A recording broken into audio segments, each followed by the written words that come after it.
看眼前的这种植物就了不得，它就是大名鼎鼎的七星莲，也有人称它为咳嗽的克星，它的价值可非同一般。今天遇到了，一定要来认识一下，我也是才知道。大家好，今天在这个老房子后面比较阴凉湿润的地方呢，就发现了有种非常特别的植物，在我们当地懂它的老一辈呢，都会称它为消肿或者是咳嗽的克星。像这种植物，它在春天嫩叶的时候可以用来食用，而且它的一个药用价值还算是比较高的。它到底长什么样子，又有哪一些价值？那跟随我的镜头一起来认识一下，希望能解决你们生活当中不少的一些小麻烦。大家看它的一个叶片是不是很特别？在它的一个根部上来这边都是非常细细长长的，而且上面非常多这种细细白色的小绒毛。到它的一个末端这边呢就展开来，且边边特别多这种很好有规律的一个纹路。它的一个叶片呢是碧绿的颜色，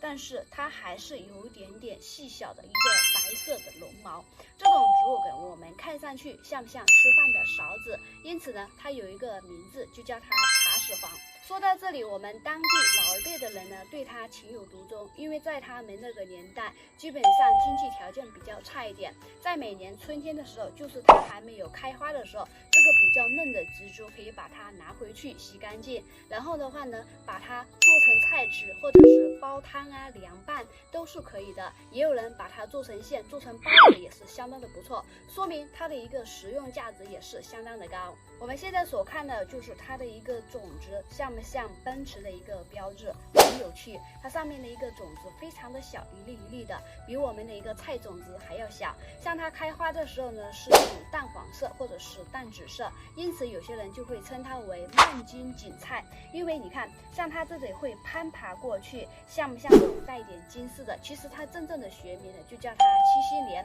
是属于锦菜科锦菜属一年生的草本植物。那这种植物的一个价值还算是比较高的，因为只要这种植物生长的地方啊，基本上都不会说有毒蛇的出入，所以有些人就会称它为毒蛇的克星。当然，这只是我们当地的一些叫法而已。我们都知道，一种植物的名字，第一个有可能根据它的一个形状而命名，那第二点会根据它的一个药用价值。所以每一种植物的存在都有它的一个价值意义。七星莲一般喜欢生长在林下，或者是沟边，或者是在这些石缝当中，都有可能看到它们的身影。当然，你们的家乡如果遇到的情况下，一定要好好的来认识与了解一下，因为它在我们生活当中呢，也能起到很好的一些帮助。朋友们，你们对这种植物有多少了解的呢？也不妨把你们知道更多的一些知识点在视频下方分享出来，让大家共同学习与探讨一下。好了，今天的视频呢，就为大家先分享到这里，我们下期不见不散。